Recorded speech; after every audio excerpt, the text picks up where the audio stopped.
नोरमा group, जो सोचता है वो करता है। आपके अपने सपनों का आशियाना। लगातार हम इस बात को आपसे बता रहे हैं कि बिहार में एकमात्र ऐसा राज्य है जहां इस वर्ष चुनाव होने हैं और इस चुनाव पर पूरी तरह से भारतीय जनता पार्टी का फोकस है। भारतीय जनता पार्टी केंद्र की सत्ता में भी है और केंद्र की सत्ता में रहने के साथ साथ 20 सालों से नीतीश कुमार के पीछे भी चल रही है। कल ही प्रधानमंत्री नरेंद्र मोदी आए थे मंच पे, कुछ घटनाओं को लेकर के कई तरह की चर्चाएँ भी शुरू हुई, लेकिन सबसे बड़ी चर्चा ये है कि प्रधानमंत्री के बिहार दौरा से पहले ईडी का बिहार आना कहीं ना कहीं इस बात की तरफ इशारा कर रहा है कि बिहार में इन किन प्रकार ने इस बार चुनाव में कुछ अलग करने का प्लान बनाया जा रहा है। हालांकि ये संवैधानिक संस्थाएं हैं, लेकिन आपको पता है कि इन संवैधानिक संस्थाओं को लेकर के विपक्ष से लेकर अब तक पक्ष के लोग भी क्या क्या कहते हैं। नीतीश कुमार भी जब एनडीए से अलग होते हैं तो क्या कहते हैं, इस बात को आप अच्छी तरह से जानते और पहचानते भी हैं। बिहार पुलिस के सिपाही भर्ती पेपर लीक मामले में प्रवर्तन निदेशालय ईडी की टीम ने जब पटना बिहार में प्रवेश किया तो बिहार, झारखंड, उत्तर प्रदेश और बंगाल के ठिकानों पर छापेमारी की गई। पटना के दानापुर और नालंदा के नगरनौसा में सिपाही भर्ती और नीट पेपर लीक मामले मुख्य आरोपी संजीव मुखिया और उनके बेटे डॉक्टर शिव से जुड़े ठिकानों की तलाशी ली गई।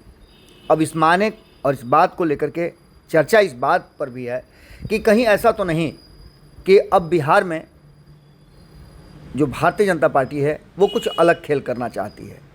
हालांकि केंद्र की सरकार भारतीय जनता पार्टी के हाथों में है, भले ही वो बैसाखी पे चल रही हो, लेकिन आप जानते हैं कि पावर हमेशा से आदमी को कहीं ना कहीं थोड़ा सा जगह से या अपने विचारों से बदल देता है।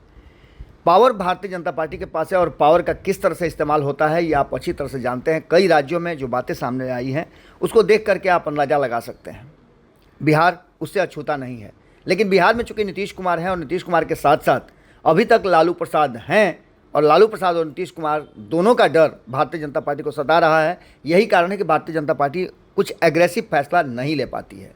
हालांकि आपने देखा भी होगा कि जब जब नीतीश कुमार भारतीय जनता पार्टी से अलग हुए हैं तब तब नए नए खेल हुए हैं, लेकिन इस बार नीतीश कुमार भारतीय जनता पार्टी के साथ हैं। लेकिन सीट शेयरिंग के समझौता और अन्य बातों को लेकर के जो परिस्थितियाँ बनी हैं उसके ठीक पहले प्रधानमंत्री नरेंद्र मोदी के बिहार आगमन से पहले जो देखने को मिला, जो समझने को मिला, वो साफ साफ बता रहा है कि एक बार फिर से चुनाव से पहले संवैधानिक संस्थाओं का दबिश बढ़ना शुरू हो गया है। हालांकि ये होता रहता है, कोई बहुत बड़ी बात नहीं है। झारखंड के रांची में आरोपित सिकंदर यादवेंदु, यूपी के लखनऊ में पेपर लीक से जुड़े एजेंट और कोलकाता में प्रिंटिंग प्रेस और उसके निर्देशक के घरों की तलाशी ईडी ने ली। कोलकाता में आधा दर्जन स्थानों पर छापेमारी की गई। ईडी सूत्रों के अनुसार छापेमारी में अभ्यर्थियों के शैक्षणिक प्रमाण पत्र, आधार कार्ड, डिजिटल उपकरण, बैंकिंग लेन देन से जुड़े दस्तावेज आदि बरामद किए गए हैं। इस मामले को लेकर के बिहार पुलिस की आर्थिक अपराध इकाई पेपर लीक की गई कार्रवाई के बाद ईडी में प्रिवेंशन ऑफ मनी लॉन्ड्रिंग के तहत की जा रही जांच में यह कार्रवाई की है। इसमें आरोपी के धन शोधन से जुड़े तार भी खंगाले जा रहे हैं। ईडी की टीम नालंदा के जेल में बंद मुख्य आरोपी संजीव मुखिया और उसके सहयोगी पप्पू पासवान के घर पहुंची। नालंदा के नगरनौसा थाना क्षेत्र में यारपुर बलवा में संजीव मुखिया के घर से कुछ अंक पत्र, प्रमाण पत्र आदि मिले जो दूसरे गांव के विद्यार्थियों के हैं। वहीं पड़ोस में गोसाईपुर पप्पू पासवान के यहाँ नौकरी लगवाने से जुड़े कई दस्तावेज और उसमें संलग्न ब्लैंक चेक भी मिले हैं। ये इस बात की तरफ इशारा करते हैं कि कुछ तो खेल चल रहा है। इन सारी बातों को लेकर के इन गवाहों में सुबह से ही जांच की टीम पहुंची और पूरी जांच की प्रक्रिया चली। अक्टूबर 2023 में पेपर लीक हुआ था और कई राज्यों में से इसके तार जुड़े हुए मिले थे। इसके बाद से अब इस कार्रवाई को लेकर के कई तरह की चर्चाएँ भी शुरू हो चुकी हैं। प्रधानमंत्री नरेंद्र मोदी के आने से पहले इस कार्रवाई का होना इस बात की तरफ इशारा कर रहा है कि कहीं ना कहीं ये मामला कहीं ऐसा तो नहीं कि आने वाले चुनाव से जुड़ा हुआ है। हालांकि जब भी चुनाव आते हैं तो इस तरह की बातें चर्चा में आती हैं। सूत्रों की माने तो पटना से नालंदा, लखनऊ, कोलकाता एजेंटों के यहाँ छापेमारी हुई और पेपर लीक सिंडिकेट के सदस्यों के सहयोगियों के यहाँ उनके निजी ठिकानों पर भी छापेमारी हुई। सूत्रों के मुताबिक कोलकाता में जिस तरह की छापेमारी हुई उसमें बहुत सारे दस्तावेज मिले हैं। 2023 में भर्ती में बिहार पुलिस की विभिन्न इकाइयों में 21,391 रिक्तियों को भरना था इसकी परीक्षा 1 अक्टूबर 2023 को बिहार के 23 जिलों में हुई थी। अब आप समझ सकते हैं ये मामला 2023 का है, तो नीतीश कुमार उस समय कहाँ थे। 2023 में नीतीश कुमार महागठबंधन का हिस्सा थे। 18 लाख से अधिक उम्मीदवार परीक्षा में शामिल हुए थे। इसमें संबंधित पेपर लीक के आरोप के बाद उस वर्ष 3 अक्टूबर को राज्य केंद्रीय कांस्टेबल चयन बोर्ड CSBC द्वारा परीक्षा को रद्द कर दिया गया था। मनी लॉन्ड्रिंग का मामला बिहार पुलिस के आर्थिक अपराध इकाई का EOU की कुछ FIR की उपज है। ईडी को इस मामले में मनी लॉन्ड्रिंग का शक है, क्योंकि एजेंटों के घर एक गिरोह की तरह बात पता चली है और गिरोह बना करके इस तरह से उम्मीदवारों को पेपर बेचे गए हैं। इसमें अपराध की बू आती है और इसी मामले में ये रेड पड़ी है। बिहार के कुछ अधिकारी भी ईडी के जांच के दायरे में हैं। राज्य पुलिस ने इस मामले में 7 निजी लोगों को गिरफ्तार किया है, जिनमें से 3 बंगाल से। पुलिस ने पेपर लीक मामले में संजीव मुखिया नामक एक अंतर्राज्यीय गिरोह के सरगना जो हैं उनको दोषी ठहराया है। जिम्मेवार ठहराते हुए मुखिया नालंदा जिले के एक सरकारी कॉलेज में तकनीकी सहायक के तौर पर काम कर चुका है। बिहार में बताएं आपको कि कौशिक कुमार नामक एक आरोपी कोलकाता स्थित फॉर्म कल्टेक्स मल्टीवेंचर प्राइवेट लिमिटेड जो है उसे कांस्टेबल भर्ती परीक्षा के लिए प्रश्नपत्र छापने और आपूर्ति करने का ठेका दिया गया था। ये पूरा का पूरा मामला जो है कहीं ना कहीं संदेह के घेरे में है। Blackmailing secure press private limited, इस मामले का 2023 में का होना इस बात की तरफ इशारा करता है कि कहीं ना कहीं भारतीय जनता पार्टी जो अभी बातें चल रही हैं और भीतर ही भीतर जो चर्चाएं चल रही हैं कि इसमें कहीं ना कुछ बिहार चुनाव से जुड़ा हुआ मामला सामने आता है। 1 अक्टूबर को परीक्षा के दौरान कई उम्मीदवार इलेक्ट्रॉनिक उपकरणों और अन्य धोखाधड़ी के तरीके से उपयोग नकल करते हुए पकड़े गए थे। इसके कारण परीक्षा स्थगित कर दी गई थी। अनियमितताओं की शिकायत ने परीक्षा को रद्द कर दिया गया था और 7 अक्टूबर और 15 अक्टूबर 2023 के निर्धारित परीक्षाओं को स्थगित कर दिया गया था। इसके लिए आपको बता दें कि NEET UG का आयोजन राष्ट्रीय सर्वेक्षण agency NTA MBBS BDS Ayush और अन्य संबंधित पाठ्यक्रमों में प्रवेश के लिए किया जाता है। साल 2024 में परीक्षा 5 मई को 571 स्थानों में 4750 केंद्रों पर आयोजित की गई थी। इसमें 14 विदेशी शहर शामिल थे।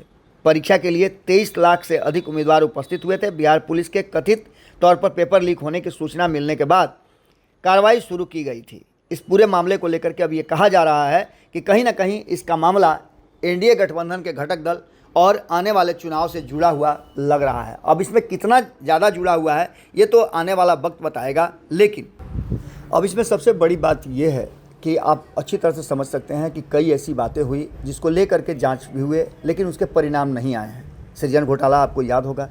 इसके अलावा और भी कई ऐसे मामले हैं जिन मामलों पे जांच चल रही है। अभी आपने देखा होगा कि जिस तरह से नीतीश कुमार के अधिकारियों पर दबिश बनी, उसका भी मामला अभी तक ठंडे बस्ते में है। लेकिन इन सब के बावजूद जो परिस्थितियां बनी हैं उसमें कहीं ना कहीं ये दबाव की राजनीति भी हो सकती है, जिस बात को लेकर के लगातार अब राजनीतिक गलियारे में चर्चा शुरू हो गई है कि ईडी का पहुंचना प्रधानमंत्री से पहले कहीं ना कहीं माहौल को किसी और तरफ शिफ्ट करने की कोशिश है। हालांकि इसमें कितना सच्चाई है ये तो कहना बड़ा मुश्किल है, लेकिन राजनीतिक बयानबाजी है और राजनीतिक बयानबाजियों को आप इनकार नहीं कर सकते हैं। देखने वाली बात ये होगी कि नीतीश कुमार के वोट बैंक में सभी अपने अपने हिस्से की तलाश करने लगे हैं और नीतीश कुमार की कुर्सी पर भारतीय जनता पार्टी की नज़र है। 2024 के चुनाव से ही ये तैयारी शुरू हो चुकी है, जिसमें आपने देखा होगा कि लौकुश समीकरण को अपने हिस्से में करने के लिए तैयारी जहां एक तरफ राजद कर रही है, वहीं राजद को भी ऐसा लगता है कि नीतीश कुमार की वास्तविक उत्तराधिकारी तो वही है। इन सभी बातों को लेकर के एक बात तो साफ साफ नज़र आ रही है कि आने वाले 2025 के चुनाव से पहले बिहार की राजनीति और बिहार में राजनीतिक दलों की स्थिति जो दिख रही है उसमें कई तरह के परिवर्तन होते हुए नज़र आ रहे हैं।